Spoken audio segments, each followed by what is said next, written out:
Dios les bendiga y aquí estamos en un nuevo curso titulado Religiones falsas y peligrosas. El autor del libro es el doctor José de la Rosa. Así que me sale un poema. Así que usted puede adquirir este libro en Amazon, también está en Chile, está en Colombia, está en Venezuela, en República Dominicana, en Costa Rica.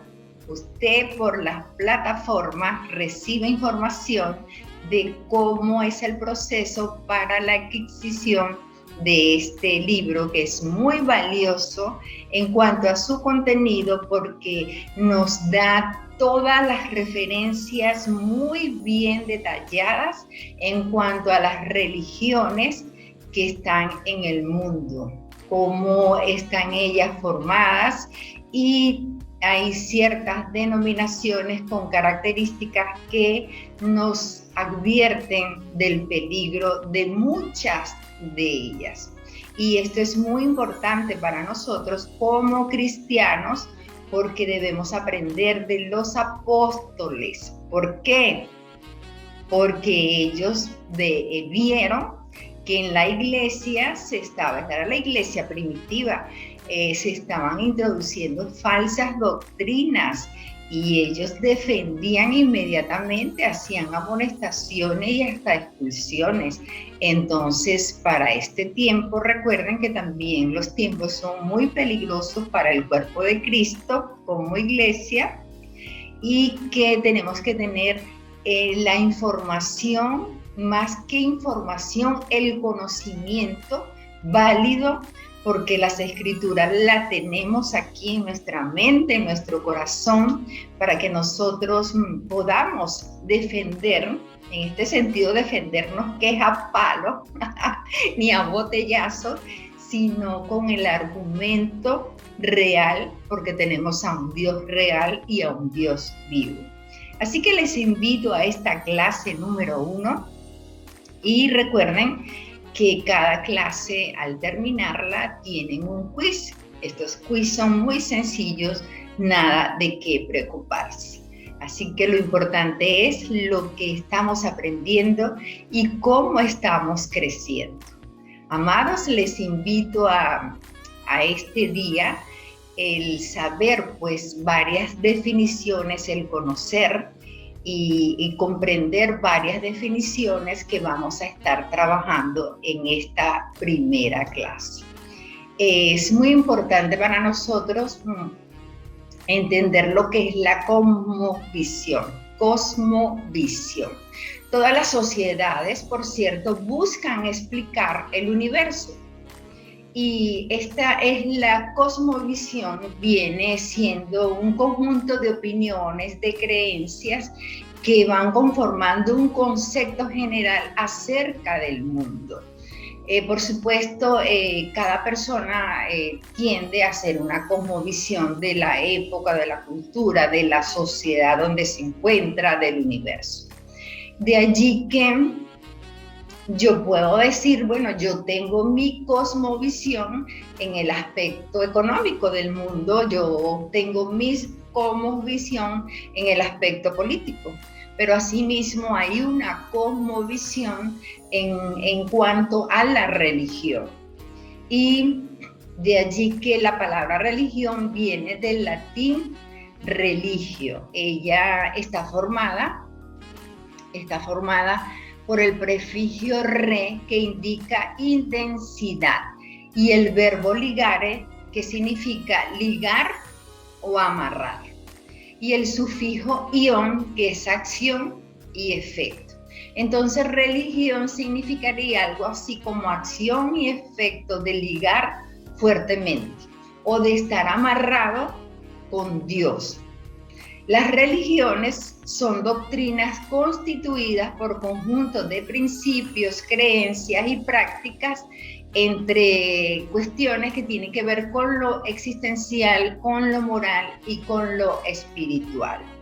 Usted dirá, bueno, pero la religión dice que está como ligada, es ligada a Dios. Exactamente así es, pero lo importante es a que Dios está ligada. El hombre busca unirse a un Dios, pero a que Dios realmente está ligado. Entonces, la religión aborda preguntas muy básicas y alguna vez usted se la debe haber también, se la debe haber hecho. ¿De dónde vino el hombre y por qué está aquí? ¿Hay vida después de la muerte? ¿Hay un Dios y cómo podemos conocerle? Estas preguntas ayudan a enmarcar la cosmovisión. Es importante entender este tipo de preguntas porque muchas veces van a surgir conflictos y la manera es que cuando surgen estos conflictos y haya un desacuerdo sea en forma amistosa y no que sea a golpes, porque hay gente que inmediatamente quiere mandar a los demás al infierno o se impone. No es la idea, no es la idea. Tenemos ejemplos de cómo Jesús trató estas falsas doctrinas, como Pablo y Pedro, Juan, cada uno de ellos las trataron. Asimismo, nosotros vamos a imitarles a ellos. La forma que podemos argumentar en cuanto a que si la palabra religión en este tiempo y en todos los tiempos hace referencia a la Biblia, por supuesto, la religión, bueno, tiene el fin de acercarnos a nuestro Creador. Fíjense lo que es nuestra posición como cristianos, porque si a usted le preguntan, ¿de qué religión eres tú? Y mucha gente dice, no, yo no tengo una religión, yo lo que tengo es una relación. Entonces aquí hay un error, porque entonces uno dice, mi religión es cristiana, yo soy cristiana. Ahora que sí tengo una relación muy hermosa, muy íntima y sobre todo una relación que va en santidad, que está en obediencia y en sometimiento a Dios, es perfecta. Así que, amados, vamos a citar una palabra para buscar el por qué nosotros nos ligamos a nuestro Creador, porque la religión es ligarse a un Dios. Otros lo llaman a dioses, pero nosotros estamos ligados al Dios verdadero mediante su palabra y la revelación de su Hijo.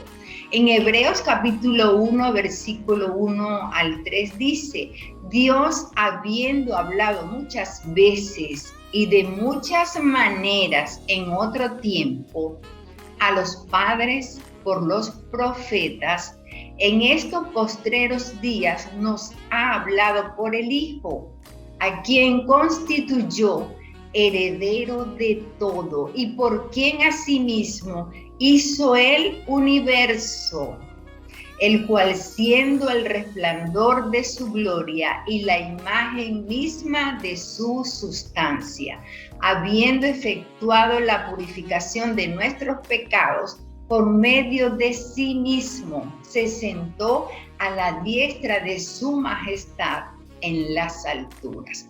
Con este texto podemos observar que Dios ya nos dejó su palabra, ya nos confirma quién fue el que hizo el universo y que cómo a través de su Hijo, que es el resplandor de su gloria, a través de él es que viene la purificación de nuestra alma, porque nosotros somos pecadores, hemos pecado y Jesús en su amor vino, ¿verdad?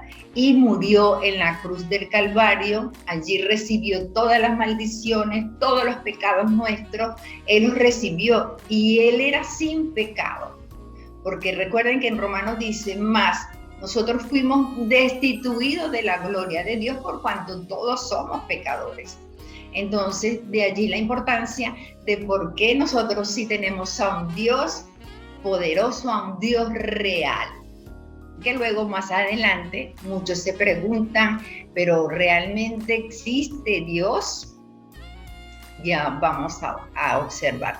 Pero quiero citarles aquí esta segunda de Timoteo, conocida también por nosotros, capítulo 3, versos 16-17, el cual está citado de la siguiente manera: toda la escritura es inspirada por Dios y útil para enseñar, para redarguir, para corregir, para instruir en justicia, a fin de que el hombre de Dios sea perfecto, enteramente preparado para toda buena obra. Y Colosenses capítulo 2, versículo 8. Muy atentos con esto. Mirad que nadie os engañe por medio de filosofías y huecas sutilezas, según las tradiciones de los hombres, conforme a los conforme a los rudimentos del mundo y no según Cristo. Y aquí nos está señalando quién es el camino y quién es el Dios verdadero. Y el 9 del mismo Colosenses, el 9 dice: porque en él habita corporalmente toda la plenitud de la deidad. Aquí hay un golpe muy certero porque nos está diciendo: Jesucristo es Dios. Yo soy Dios, como lo dice el Padre Celestial. Yo soy, yo soy. Cuando Moisés le preguntó: ¿y en nombre de quién iré? Y él le dijo: tú vas en el nombre del yo soy. Entonces tenemos un nombre que es sobre todo nombre. De esto es muy importante para nosotros, porque así que el cristianismo, aunque no nos guste la palabra religión, de hecho es religión porque nosotros sí tenemos al Dios que se nos ha presentado. No quiero decir corporalmente, Jesús sí vino, lo conocieron, más nosotros no. Y por ello no debemos hacernos figuras ni imágenes de cualquier retrato, porque no le hemos visto. Y por allí hay una película donde muestran al actor y a ese actor lo colocan como que si ese fuese Jesús. Entonces, en estas cosas también hay que ser cuidadosos. De allí que hemos definido lo que es una religión y que el cristianismo, de hecho, es una religión. Tenemos que entender que el cristianismo tiene algunas características que la distingue de otras. ¿Y sabe cuál es la que distingue la nuestra? A ver, la que distingue la nuestra es que el Dios nuestro está basado en el amor, en el amor. La naturaleza de Dios es amor. Esto es potente, ese amor nos abrazó, ese amor nos cubrió. Y en Primera de Juan, capítulo 4, versículo 10, está detallado de la siguiente manera, así está declarado: en esto consiste el amor verdadero, no en que nosotros hayamos amado a Dios, sino en que Él nos amó a nosotros y envió a su Hijo como sacrificio para quitar nuestros pecados. El cristianismo entonces nos habla la verdad de que no podemos acercarnos a Dios por nuestra propia cuenta. Nadie se acerca a Dios por su propia cuenta, y uno debe reconocer que ha sido pecador, que fuimos pecados, cometimos, fuimos transgresores de la ley. Fuimos transgresores de todo lo que Dios dejó en su palabra. De esta manera, les quiero recordar que lo más importante para nosotros cuando utilizamos el término religión es que nuestro Dios está basado en sus atributos, su propia naturaleza que es amor, un Dios de amor. Y esto es muy lindo. La religión cristiana nuestra se basa es en Jesús, el cual murió, resucitó y descendió y nos dio un lugar, nos dio una posición, nos dio identidad. Nadie lo ha hecho como Él. Así que esto es muy interesante para nuestras vidas y sobre todo que nosotros hemos nacido de nuevo. Y esto es lo que nos hace diferente de cualquier religión. Los únicos cristianos que hemos nacido de nuevo somos nosotros. ¿Por qué? Porque es a través de Cristo quien nos dio una vida diferente, nos vistió con vestiduras de luz y nos llama sal y luz de la tierra. Entonces tenemos una vida nueva. Nuestra religión es diferente porque el término no le gusta a mucha gente porque se confunde religión con religiosidad.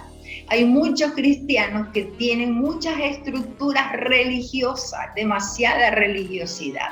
Y esto era como los fariseos o los saduceos. Entonces, porque Jesús le llamaba hipócritas. Porque así sucede y esto es lo que ha hecho dar un mal ejemplo. Porque en vez de vivir la palabra tal y como está escrita, se quiere convertir en otra cosa, se le quiere agregar cosas que Jesús no las quitó. Jesús se llevó todo aquello de la ley, todo aquello que era por obra para merecerse por obra. Él se llevó todo eso y es por la gracia de Él.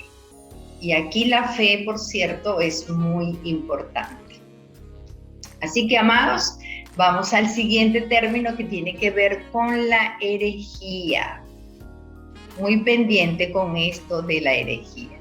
La herejía es la afirmación de una opinión religiosa que contradice el dogma aceptado por la Iglesia.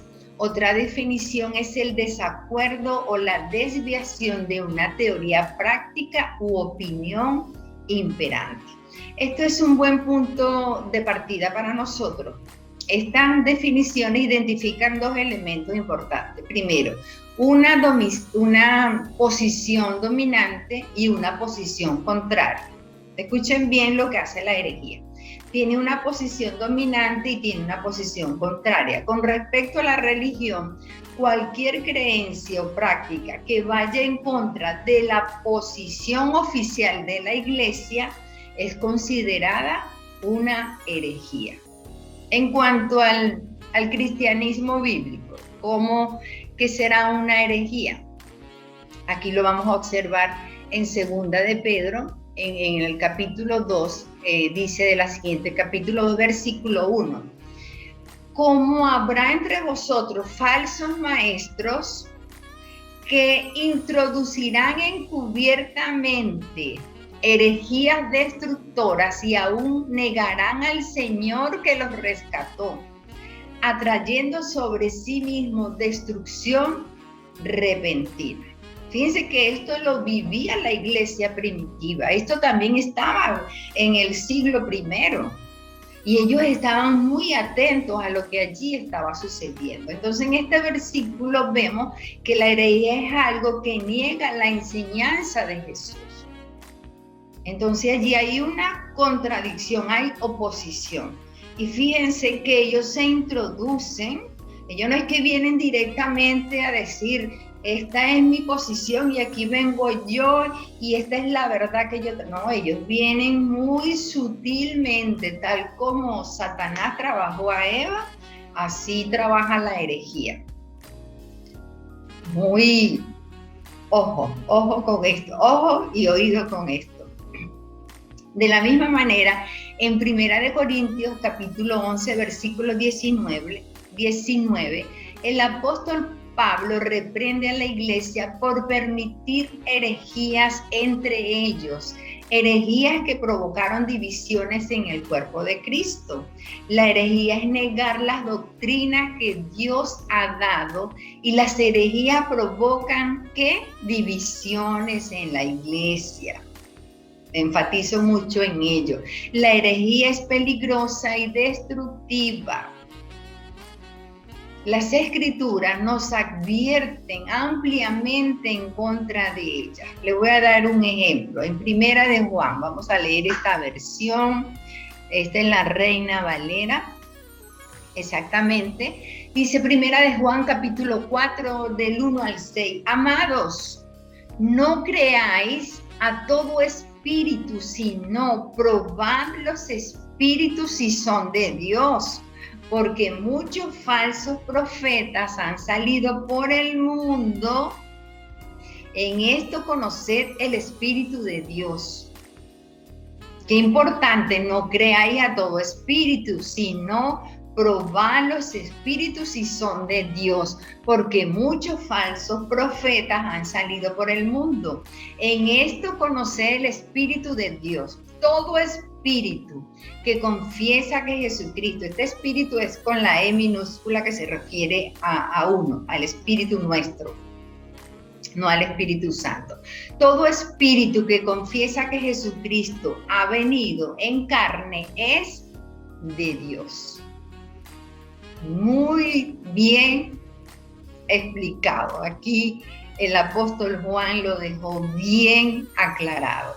Y también Pablo le advierte a Timoteo que cuando él estaba ya en Macedonia, le dice que esté muy pendiente porque se están enseñando diferentes doctrinas. Él está haciendo una advertencia aquí a Timoteo, y él le dice que no presten atención a fábulas y genealogías interminables.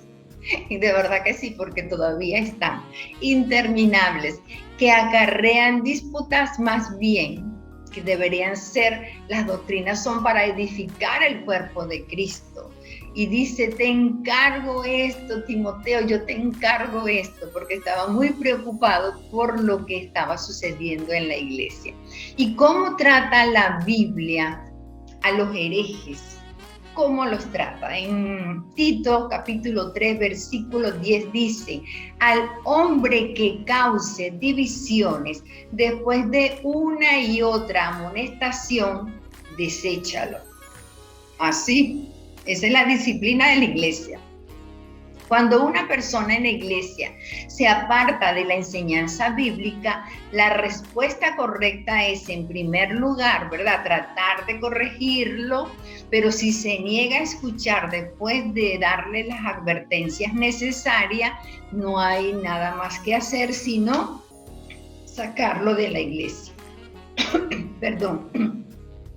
Entonces lo que hay que hacer es la excomunión, lamentablemente, pero hay que sacarlo de la iglesia. ¿Por qué? Porque va a contaminar al cuerpo de Cristo, y como pastores, como líderes, como servidores fieles del Señor, no se pueden permitir este tipo de cosas. Así que es importante también entender esto, que en la iglesia pueden haber desacuerdos, y no quiere decir que porque hayan desacuerdos eso sea una herejía. Por ejemplo, recordando al apóstol Pedro, recuerden que él estaban los gentiles, entonces él quería que los gentiles fueran circuncidados y que también se ajustaran al legalismo por los judíos, pues, que habían creído en ese tiempo. Entonces el apóstol Pablo se entera, los llama y se ponen de acuerdo, ellos conversan y ok, llegan a la conclusión, no, mira, Cristo lo hizo todo, es por gracia, ya ellos no necesitan por qué volver a la ley, es por gracia. Entonces el apóstol Pedro lo entiende, se dan cuenta que esto no tiene nada, es un desacuerdo que hubo en ese momento, pero no tiene nada que ver con una herejía. Aclaro esto porque muchas veces podemos estar en desacuerdo con algunas cosas, pero no que esto sea una herejía. Recuerden que la herejía trata de introducir enseñanzas extrabíblicas o tergiversar la palabra de Dios. Y tenemos que estar muy, muy pendientes Ahora muy bien, vamos con el agnosticismo. El agnosticismo es la ciencia de que es imposible conocer o probar la existencia de Dios. La palabra agnóstico significa esencialmente sin conocimiento. El agnosticismo declara que la existencia de Dios no puede ser probada o negada, que es imposible conocer si Dios existe. En este concepto que ellos tienen, uno dice, sí, ellos están en lo correcto, porque tú no puedes probar la existencia de Dios. La existencia de Dios, como dice la palabra, viene ¿por qué? Por la fe. Hebreos 11:6 dice, pero sin fe es imposible agradar a Dios, porque es necesario que el que se acerca a Dios crea que le hay y que es galardonador de los que le buscan. Dios es espíritu, aquí está la clave, Juan 4:24, Dios es espíritu, así que Él no puede ser visto o tocado, a menos que Él decida revelársele a alguien, pero Él es esencialmente invisible para nuestros sentidos. La Biblia enseña que la existencia de Dios puede ser claramente apreciada en donde, en el universo, en la naturaleza, y puede ser confirmada en nuestros corazones. Esto es totalmente diferente, muy diferente. Yo puedo ver el cielo y decir, no, tiene que ser, hay un Dios, pero muchos lo llaman, no, hay un ente superior, no, tiene que haber alguien, pero no reconocen quién es ese alguien. Entonces, gracias al Señor que nos buscó, nos encontró y fuimos hacia Él y hemos entendido que Él es el Dios creador de todas las cosas. Entonces allí el agnosticismo lamentablemente tiene que comprobar la existencia de Dios, la cual no puede y tampoco la puede negar. Hay que estar muy pendiente con esto. Y hay una escritura que está en Romanos capítulo 11, 33, 34. Dice, oh profundidad de las riquezas de la sabiduría y de la ciencia de Dios. Fíjense en esto. Cuán insondables son sus juicios e inescrutables sus caminos. Porque ¿quién entendió la mente del Señor? ¿O quién fue su consejero? Debemos creer en Dios entonces por fe y confiar en sus caminos. Dios está pronto y Dios desea revelarse de maneras increíbles para todos aquellos que crean, que lo estén buscando, que tengan dudas, que pregunten, que tengan esa inquietud en el corazón. Dios se va a acercar a ellos. Hay un texto que me gusta mucho, es muy lindo, en Deuteronomio capítulo 4, versículo 29, el cual tiene esta proclama. Mas si desde allí buscares a Jehová tu Dios, lo hallarás. Así que para todo aquel que crea que Dios no existe, aquí tiene un texto. Mas si desde allí buscares a Jehová tu Dios, lo hallará. Si lo buscares de todo tu corazón y de toda tu alma. Entonces, si desde adentro buscamos a Dios, lo vamos a conseguir. Esto es lo que expresa el autor de Deuteronomio. Ahora muy bien, vamos con lo que son las sectas. La definición cristiana de secta es un grupo religioso que niega una o más, es decir, niega los fundamentos principales de las verdades bíblicas. No la niega toda, sino que niega uno o dos fundamentos principales de las verdades bíblicas. Esto es una secta. Una secta es un grupo que enseña doctrinas que si se creen van a causar en las personas realmente que se pierdan, que no haya salvación. Entonces para eso estamos nosotros, para traer la verdad a estas personas que están involucradas en esta secta, entendiendo, por supuesto, que la obra la hace el Espíritu Santo, porque el que convence de pecado, de justicia, de juicio es el Espíritu Santo. Una secta afirma ser parte de una religión. Fíjense que como ellos tratan de confundir a mucha gente, por eso hay tantas sectas. Entonces afirman ser parte de una religión, pero niegan las verdades esenciales de esa religión. Esto es en cuanto a la palabra de Dios. A diferencia de una religión, una secta es un grupo que se dice ser cristiano y sin embargo, vuelvo a repetir, niegan las verdades esenciales del cristiano o de la palabra de Dios, que es más específico. Sí. Las dos enseñanzas que tienen las sectas son que Jesús no es Dios y que la salvación no es solo por fe. La negación de la deidad de Cristo concluye que la muerte de Jesús no ha sido un pago suficiente por nuestros pecados. Imagínense lo que las sectas dicen y quieren introducir. Y que la salvación solamente por la fe no es completa. Hay que hacerla por las obras. Les recuerdo, lo vamos a estudiar más adelante, pero quiero recordarles, para que tengan una idea más clara, los testigos de Jehová. Ellos son una secta. Y de acuerdo a lo que les explicaba aquí, en cuanto a las características, allí usted puede observar cómo ellos tratan, se presentan como una religión, pero a quien están negando. Entonces, amados, como dicen en mi tierra, mosca, mosca, más bien alerta, vamos a estar alerta ante todas estas cosas que están sucediendo. Lo otro que les quiero enseñar, hay otro término que es muy importante para nosotros entender y tiene que ver con lo que es el panteísmo. El panteísmo, que por cierto, sí, todavía se sigue manejando, pero es la visión de que Dios es todo y todo es Dios.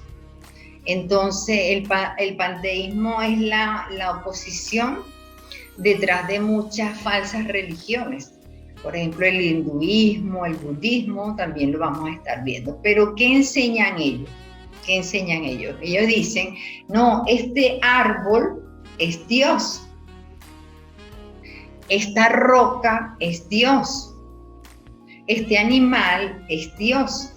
Entonces, todo lo que representa la naturaleza es Dios. Y esto, por supuesto, es totalmente erróneo. ¿Cómo enseña la Biblia el panteísmo? ¿Qué nos puede decir? Porque realmente es como nosotros sabemos que Dios es omnipresente. Y aquí podemos detectar la diferencia entre el panteísmo y la omnipresencia de Dios, la cual es como que donde ellos se basan, pero están totalmente equivocados. Vamos al Salmo 139, versículos 7 y 8. Dice así: ¿a dónde me iré de tu espíritu? ¿Y a dónde huiré de tu presencia? Si subieres a los cielos, allí estás tú. Y si en el Seol hiciere mi estrado, he aquí, allí tú estás.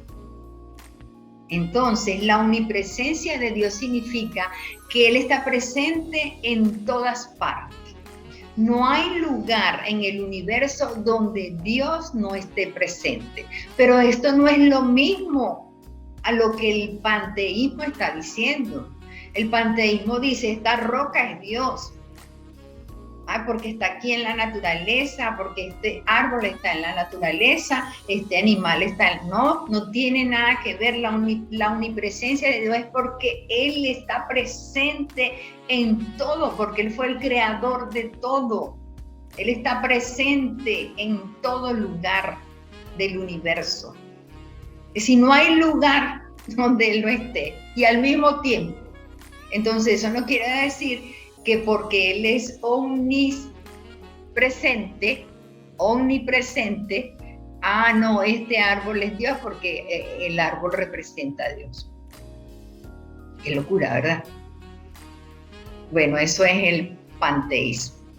Es una creencia que no es bíblica. Ya tenemos el versículo que nos dice, recuerden el Salmo 139, ¿a dónde miré tu espíritu? Es decir, ¿quién se puede esconder? ¿Quién se puede esconder delante de Dios? Nadie. Y hay algo muy importante, y es que el panteísmo, como dice, este árbol es Dios, entonces buscan adorar objetos. Este cuadro que tengo acá representa a Dios, o este animal representa a Dios, entonces buscan adorarlo. Y recuerden que Dios está en contra de todo lo que es la idolatría, la adoración a ídolos, a ángeles, a seres celestiales, a objetos de la naturaleza. Allí está muy claro el concepto y las características de lo que es el panteísmo. Aquí vamos bien, ¿no? Vamos bien. Y luego pasamos al politeísmo, que es la creencia de que hay muchos dioses. Oye, el politeísmo ha hecho mucho daño, pero por las mismas preguntas que se hace el hombre, por esa misma cosmovisión, y que tratan de buscar a Dios por diferentes caminos. Cuando Jesús dijo, yo soy el camino, yo soy la verdad y yo soy la vida. Pero Satanás, ¿verdad? Aunque las personas tienen su libre albedrío de tomar sus decisiones y de buscar lo mejor. El nombre politeísmo proviene de las palabras griegas poli, que significa mucho, y teísmo, que proviene de la palabra usada para Dios. El politeísmo ha sido quizás la postura teísta más dominante en la historia de la humanidad. En tiempos de la antigua Grecia, recuerdan, oye, allí la mitología romana, los griegos, los dioses estos, Zeus, Apolo, Poseidón, tantos, Afrodita. Imagínense en todos los dioses que tiene el hinduismo. Es increíble, es increíble. La Biblia enseña, en el Antiguo Testamento hay varios pasajes que hablan de dioses en plural, pero recuerden, cuando se utiliza el término Elohim, era usada para referirse al único Dios verdadero, y hacía una diferencia en cuanto a los dioses falsos o los ídolos, pues, que funcionaban en ese tiempo. Elohim es una palabra hebrea y es un solo Dios. Nosotros sabemos que es un solo Dios. Por supuesto está el Padre, el Hijo, el Espíritu Santo, pero en la esencia es un solo Dios. Lamentablemente hoy en día hay demasiado creencias en dioses, en muchos dioses. El Salmo 82, versículo 6 dice, yo dije, vosotros sois dioses y todos vosotros hijos del Altísimo. Pero aquí hace una aclaratoria. Pero como hombres moriréis y como cualquiera de los príncipes caeréis. Entonces, la Biblia enseña claramente en contra del politeísmo, Y en Deuteronomio 6:4, capítulo 6, versículo 4 nos dice: oye Israel, Jehová nuestro Dios, Jehová uno es. El Salmo 96:5, porque todos los dioses de los pueblos son ídolos, pero Jehová hizo los cielos. Santiago 2:19, tú crees que Dios es uno, bien haces, felicitaciones. Tú crees que Dios es uno, bien haces. También los demonios creen y tiemblan. Solo hay un Dios. Solo hay un Dios. Damos gracias al Señor porque nos abrió el entendimiento, tocó nuestro corazón, que a lo mejor era de piedra, y puso un corazón de carne, y así estamos en su verdad. Ahora les quiero hablar sobre la apostasía y cómo poder reconocerla. La apostasía viene de la palabra griega. Apostasía significa un desafío de un sistema establecido o autoridad. Es una rebelión, un abandono o abuso de fe. Cuando dije que viene de la palabra griega apostasía, porque ese es el término que se produjo de allí, como un término técnico, y realmente que significa una revuelta, una diserción. Al igual que en el primer siglo, la apostasía, por supuesto, amenaza al cuerpo de Cristo y lo sigue amenazando hoy, lo sigue haciendo. Así que es importante entender que hubo un tiempo donde igual los apóstoles estuvieron contrarrestando todas las apostasías que se estaban involucrando, que estaban influyendo en la iglesia. La forma de apostasía, para poder identificarlas y combatirlas completamente como cristianos, es estar muy pendiente de las doctrinas y de los maestros que están enseñando. Hay dos tipos principales. Una es alejándose de las doctrinas claves y verdaderas de la Biblia. Entonces, cuando observamos que se está alejando de la palabra,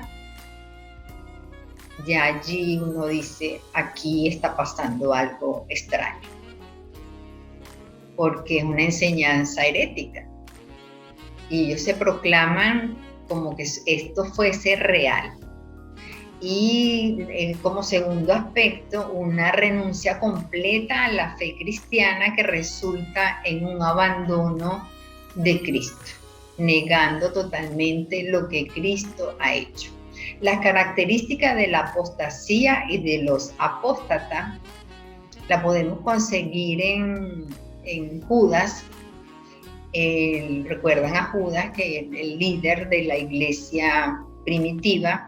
En su carta en el Nuevo Testamento, él describe cómo reconocer la apostasía y insta encarecidamente al cuerpo de Cristo a contender ardientemente por la fe.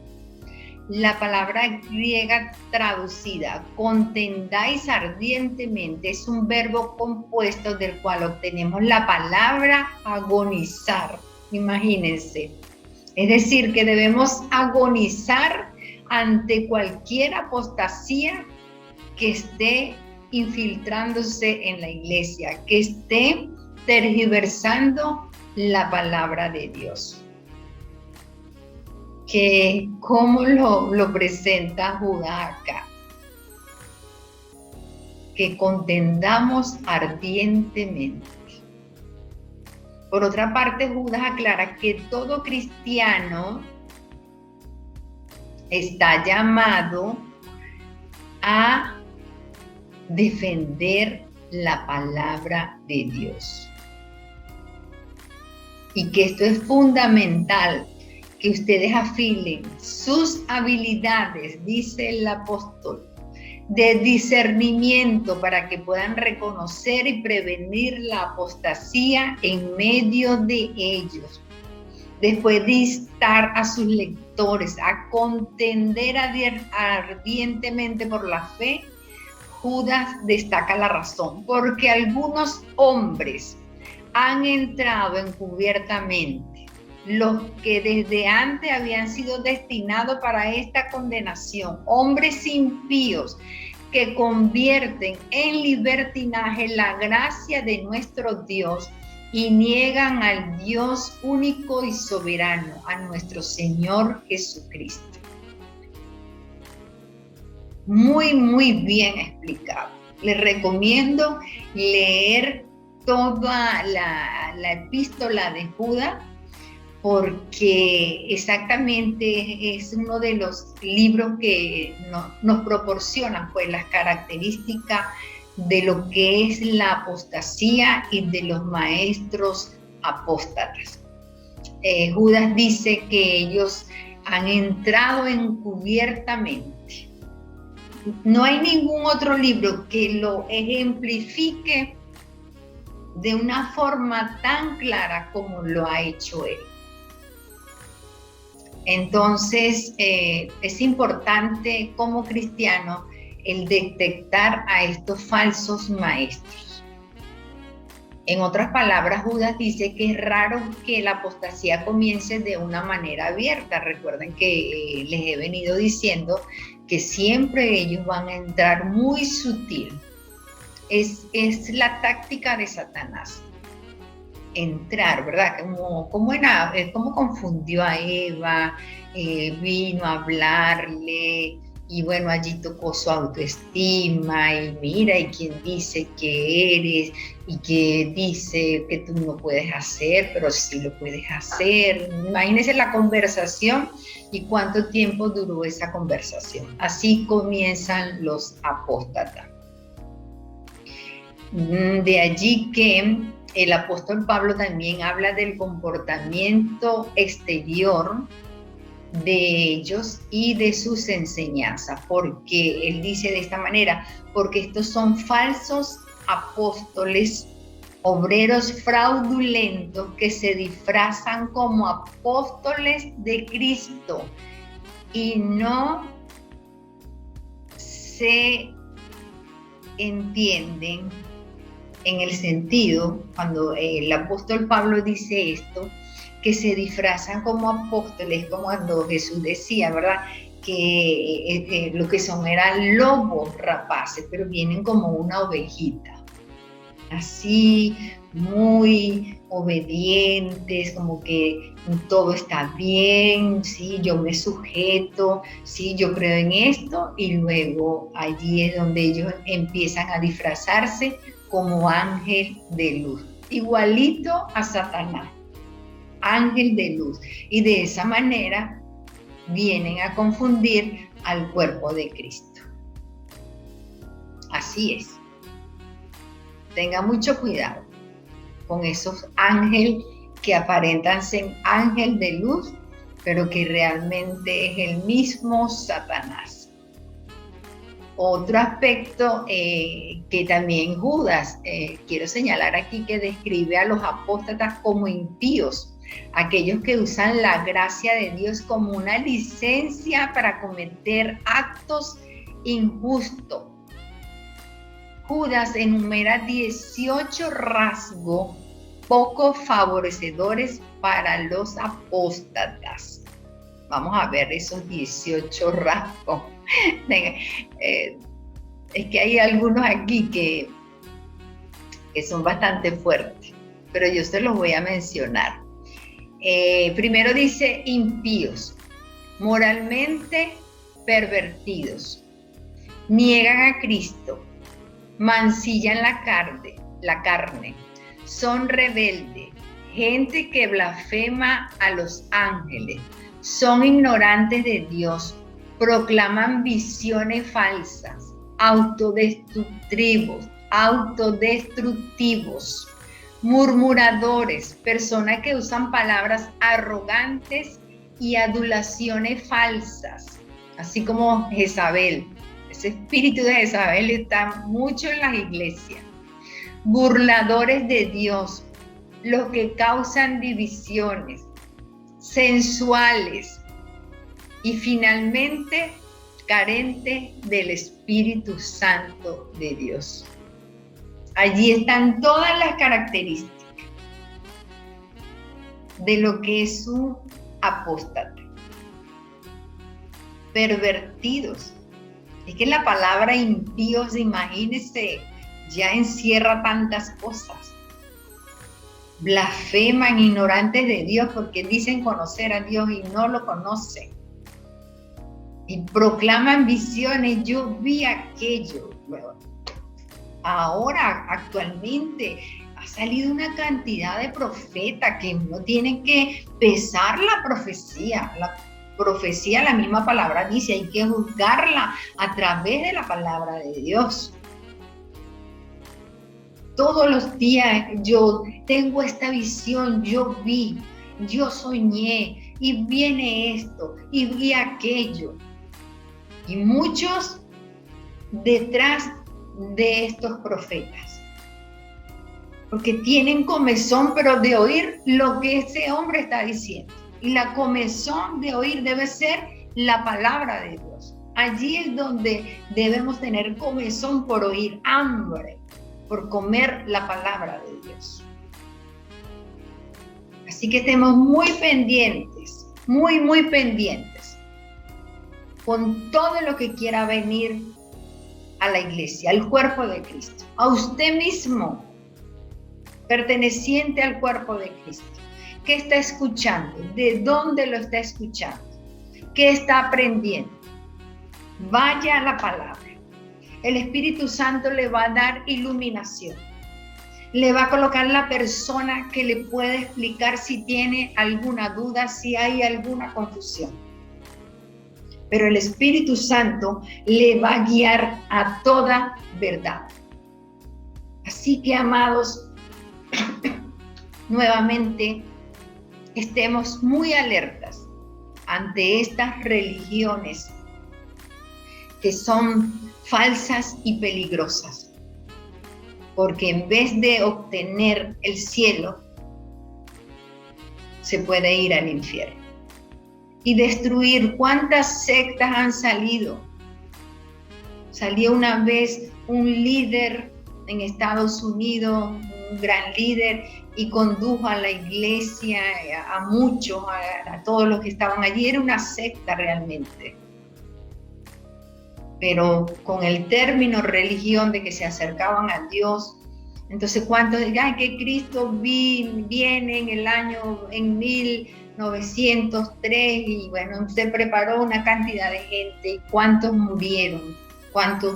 murieron quemados allí. Hay muchos casos que estaremos solamente mencionando, como para darle una idea de lo que es una secta, de lo que hace la herejía, de lo que hace los apóstoles, los falsos apóstoles. Siempre debemos estar muy pendientes con ir a la palabra del Señor. No nos podemos dejar que cualquier filosofía esté entrando a nuestra vida. Nosotros somos parte del cuerpo de Cristo y es necesario leer la palabra, leerla, profundizar en ella. Siempre lo tengo que recalcar y es algo que comienzo con mi propia vida. Así que vamos a lo que es el preterismo. Esta trata exactamente de que en la Biblia, que todas las profecías del Nuevo Testamento, el fin de los tiempos se cumplieron en el año 70 después de Cristo. Esto es el preterismo. Enseña que todo evento asociado con el fin de los tiempos, es decir, la segunda venida de Cristo, la tribulación, la resurrección de los muertos, el juicio final, ya ha ocurrido. Eso enseña el preterismo. Que todo, por ejemplo, lo que está en Apocalipsis, todo ya eso ocurrió.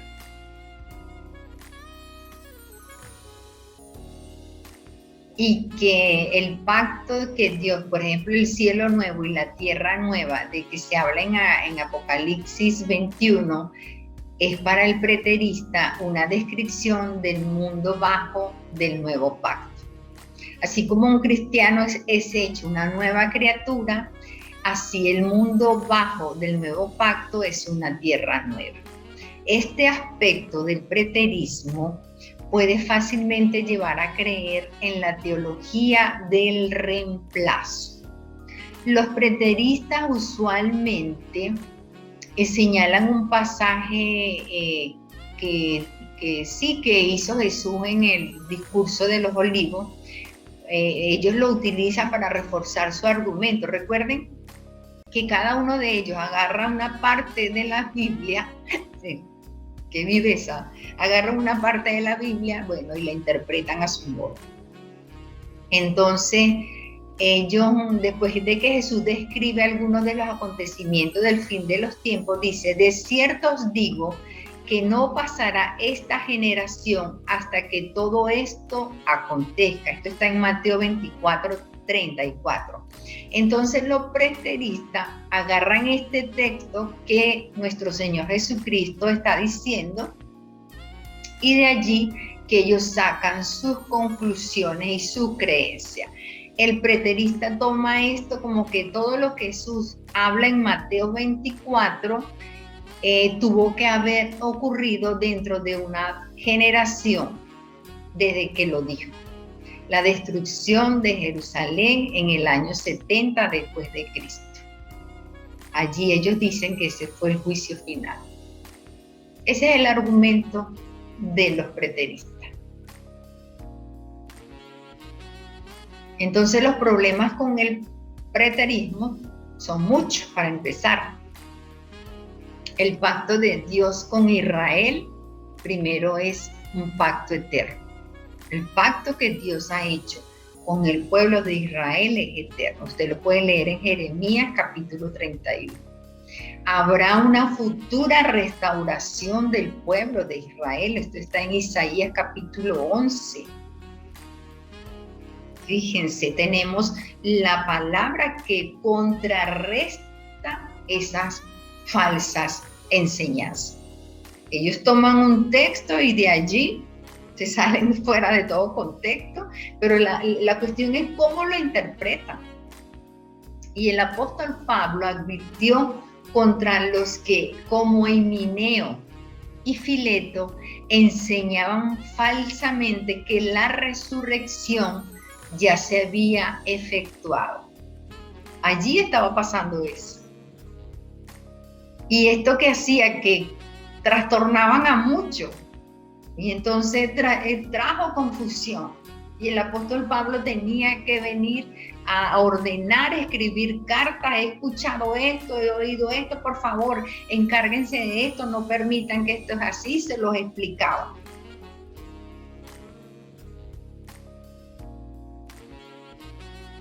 Debemos entender que cuando Jesús hace mención de la generación, es la generación que, por supuesto, él sabe que no terminaba en ese tiempo, sino que es hasta, cuando dice la palabra, hasta la cuarta, tercera y cuarta generación. Es realmente la generación que está viva para ver el comienzo de los acontecimientos descritos en Mateo 24. Aquí estamos una generación. Imagínense las generaciones que han pasado. Y aquí estamos una generación que está viendo ciertos acontecimientos y esperando la segunda venida de nuestro glorioso Salvador. Amados, estemos muy atentos a lo que es una secta a lo que es una herejía, a lo que es la apostasía, a lo que dice el preterismo, que en realidad no tiene como mucha influencia ahí. Y sin embargo, cuando digo mucha influencia, es porque algunos sí pueden decir, no, pero si ya Cristo vino y hizo lo que hizo. Eso es falso que regrese otra vez, ya eso pasó. El libro de Apocalipsis, ya eso se cumplió, ya eso no tiene nada que ver con nosotros. Entonces, sin embargo, sí hay en la mente de muchos estas teorías, estas creencias tan falsas y peligrosas. Pero aquí estamos para aprender y para estar muy claro en lo que hemos creído. Así que, amados, bendiciones y nos vemos en la próxima clase, la clase número 2. Estudiemos profundamente cada uno de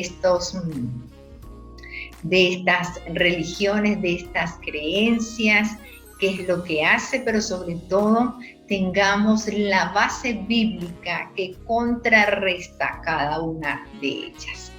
Así que nos vemos en una próxima entrega.